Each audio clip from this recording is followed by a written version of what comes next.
Village Média sur Europe 1, le journal du village. Et on commence avec le son du jour. Et Maître Gims, justement, il est partout. Hier soir donc sur W9, dans C'est à vous, également récemment aux 20h de TF1, un marathon médiatique pour ce rappeur désormais populaire, voire grand public.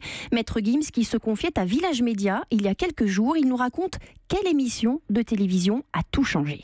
J'ai l'impression aussi que cette émission, je ne voulais pas faire, que j'avais peur de faire, parce que ça fait pas mal de temps que Laurent Ruquier m'avait proposé de faire cette émission. J'ai toujours refusé parce que voilà, on connaît l'émission, elle est assez dure, on se fait démonter souvent dans cette émission, donc je voulais pas. Connaissant mon passé avec la polémique, avec la section d'assaut, je me suis dit c'est pas une bonne idée d'aller là-bas, ça va mal être interprété, je vais me faire défourailler.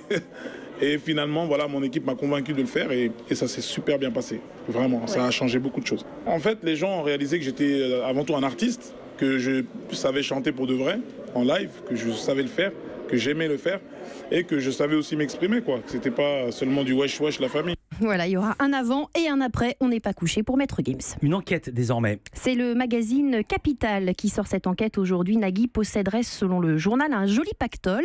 Pour animer, tout le monde veut prendre sa place. Et n'oubliez pas les paroles sur France 2. Il toucherait chaque année un peu moins d'1 million d'euros. Sans oublier, ajoute le magazine, que Nagui est aussi actionnaire du groupe Banijé qui produit Koh-Lanta ou Touche pas à mon poste et qui a racheté sa société Air Production en 2008.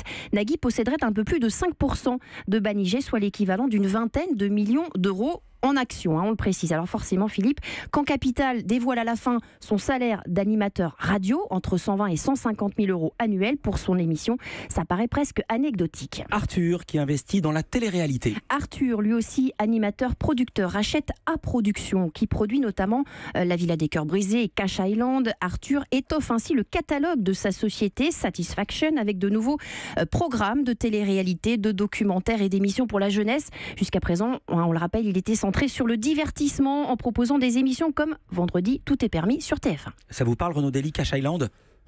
Moyen, j'ai pas révisé Philippe. Peut-être pas dans la cible. Alors, ça va vous parler. 2 candidats en lice pour la présidence de Public Sénat. Oui, ça bouge en ce moment à la tête des médias après France 24, dont nous vous parlions hier, Radio France, dont le processus est en cours.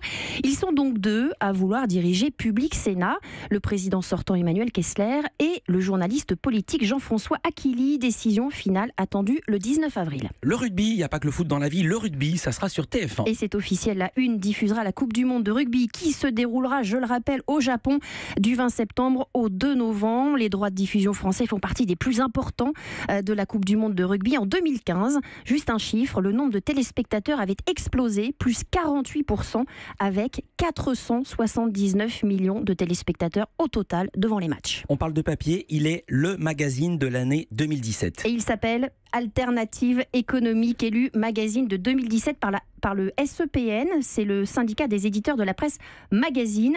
Il a récompensé le titre qui se revendique de gauche pour sa nouvelle formule, je cite, moins idéologique et plus pédagogue, mais toujours rigoureuse.